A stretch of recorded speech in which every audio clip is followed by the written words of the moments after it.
पालन के विषय में चर्चा करेंगे। जिस प्रकार से आज वर्तमान समय में जनसंख्या बढ़ती जा रही है और हमारे संसाधन कम होते जा रहे हैं, जैसे कि परिवार बढ़ा तो जमीन बटी, यानी हमारे जोत का आकार छोटा हो गया, और जोत का आकार छोटा होगा तो इनकम कम होगी। अब हमारी सरकारें भी इनके प्रति बहुत संवेदनशील है, जैसे कि माननीय प्रधानमंत्री जी ने कहा कि हमारी डबल इनकम हो जानी चाहिए। अब उस जमीन से कैसे हम डबल इनकम करें जो दिन पे दिन बंटवारे में हमारी घटती जा रही है, तो उसके डबल इनकम करने के लिए हमें कुछ और उद्योग धंधे जो कृषि से जुड़े हुए हैं उनको अपनाना होगा। जिस प्रकार से हमारे पूर्वजों ने हमें कृषि के साथ पशुपालन साथ में दिया, हम पशुपालन करते हैं, लेकिन कुछ समय से पशुपालन भी कम होता चला गया। तो उसी प्रकार से कृषि से जुड़ा हुआ एक उद्योग है मधुमक्खी पालन। तो हमें मधुमक्खी पालन करके हम अपनी आय बढ़ा सकते हैं। जैसे कि जिसके पास लगभग 50 कॉलोनी मधुमक्खी की होगी, वो एक साल में लगभग 1.5 से 2 लाख रुपए की इनकम भी कर सकता है। तो इस प्रकार से हम मधुमक्खी पालन अपनाकर अपनी आय डबल कर सकते हैं। अब बात आती है कि कैसे मधुमक्खी पालन शुरू करें और कैसे हम अपनी इनकम बढ़ाएं। जिस प्रकार से डॉक्टर साहब ने भी बताया और हमारे जैविक खेती के ऊपर भी काफी हमारे से पहले वक्ता ने चर्चा की, बहुत अच्छे प्रोग्राम है। और फसलों के साथ साथ हमें वैज्ञानिक तरीके से फसलें उगानी होगी, उसी प्रकार से वैज्ञानिक तरीके से मधुमक्खी पालन करना होगा। सुव्यवस्थित और क्रमबद्ध ज्ञान के आधार पर हम अपने कृषि भी और मधुमक्खी पालन भी करें। जैसे कि अभी हम जानते हैं कि मधुमक्खी पालन में हमें शहद एक महत्वपूर्ण पदार्थ है, जिसका आदिकाल से हमारे पूर्वज या हमारे ऋषि महर्षि सभी उसका प्रयोग करते आए हैं।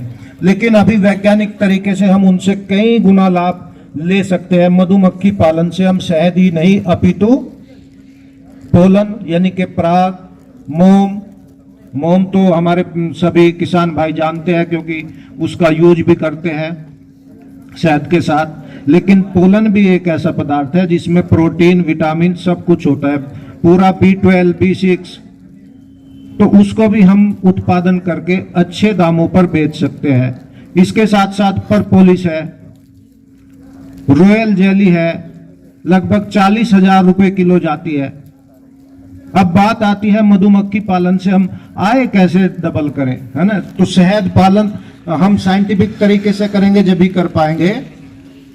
शहद उत्पादन करने से हम आय डबल नहीं कर सकते, उसके साथ साथ हमें वे पदार्थ भी, वे मधुमक्खी के जो उत्पादन होते हैं उनको भी निकालना होगा। जैसे मैंने रॉयल जेली बताया 40,000 रुपए पर केजी जाता है।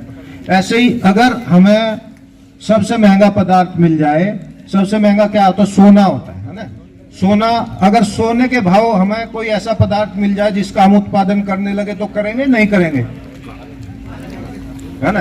कैसे, ऐसा ही एक पदार्थ है जिसको बोलते हैं बी वेनम, यानी कि मधुमक्खी का जहर, उसको भी हम निकाल सकते हैं। और उसकी अंतरराष्ट्रीय मार्केट में जो भाव सोने का होता है, यानी कि 70,000 रुपए तोला, है ना, 10 ग्राम, तो 70,000 रुपए का 10 ग्राम हमारा बी वेनम जाता है। और 40 कॉलोनी से एक बार में 1 ग्राम निकाल सकते हैं। इसी प्रकार से महीने में हम एक कॉलोनी से 2 बार निकाल सकते हैं। करने वाला चाहिए तो इनकम तो डबल की भी जगह 4 गुनी हो सकती है, करना है।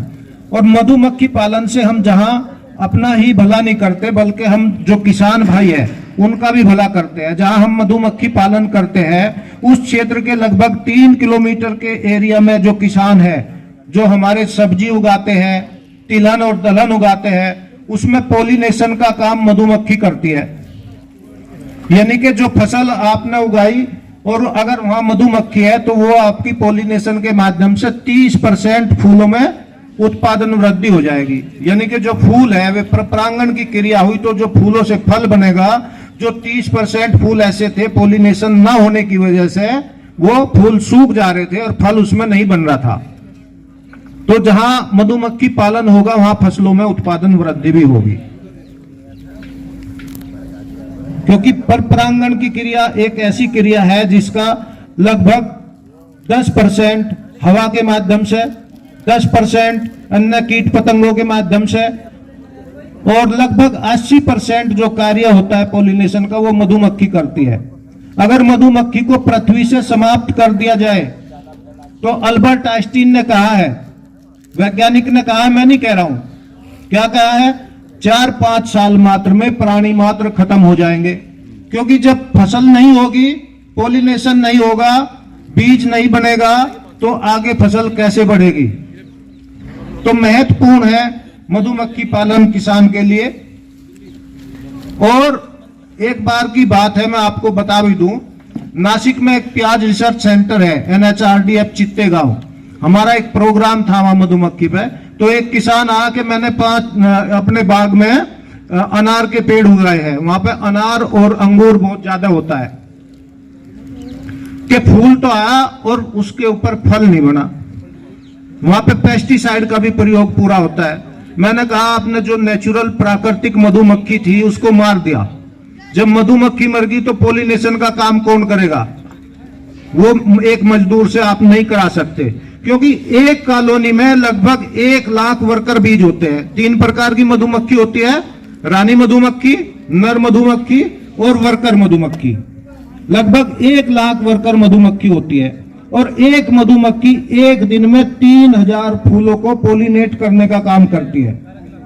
हम सोचते ही नहीं उसके बारे में कभी।